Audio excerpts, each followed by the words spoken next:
Hello. এত তাড়াতাড়ি হার মেনে যাবে? না, আমি হার মানিনি আর তোমাদেরকেও হার মানতে দেব না। আমি যদি পারি তোমরাও পারবে। চলো আজকে ভিডিওটা শুরু করছি। তো আমি যখন প্রথম এই সোশ্যাল মিডিয়াতে কাজ করতে আসি তখন কিন্তু আমার কোনো কিছু জানা ছিল না। পুরোটাই আমি ইউটিউব দেখে শিখে যেটুকু পেরেছি করেছি। আমি কারোর কাছ থেকে এখনও পর্যন্ত কোনো হেল্প নিইনি। জানি সফলতা সেভাবে পাইনি, কিন্তু আমি অনেক কিছু শিখেছি।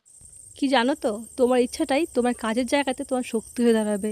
যেমন আমার ইচ্ছা আমি আরও কী করে বেটার কোয়ালিটি ভিডিও করতে পারবো।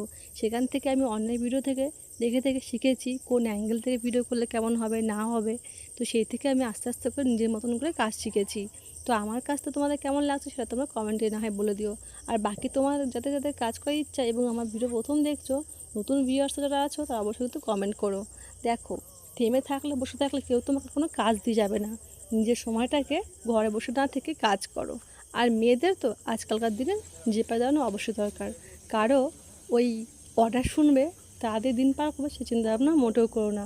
কেউ বলতে পারে না আজ যে তোমাকে খুব ভালোবাসা দেখাচ্ছে কেয়ার করছে, তার দুদিন পরে তার রূপটা বেরিয়ে আসবে না, অন্য রূপ দেখাবে না, সেটা কেউ বলতে পারে না।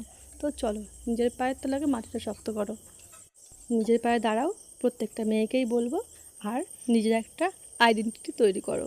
আজকে রান্না করতে করতে ভীষণ কষ্ট হচ্ছিলো, এতটাই গরম পড়েছে জানি সবারই কষ্ট হয়।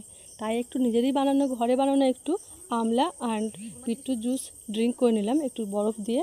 আর আমি রান্না করছি একদম পাতলা করে মসুর ডাল আর চুনো মাছের একটা চচ্চড়ির মতন তরকারি। আর ভেন্ডি আলু কেটে রেখেছি রাতে রান্না করার জন্য। রান্না শেষে আমরা তিনজন বাড়িতে যেহেতু ছিলাম একসঙ্গে, তাই একসঙ্গে খাওয়া দাওয়া করে আমি বেরিয়ে পড়লাম আমার ডিউটিতে। ভিডিওটা কেমন লাগলো কমেন্ট করে জানিও।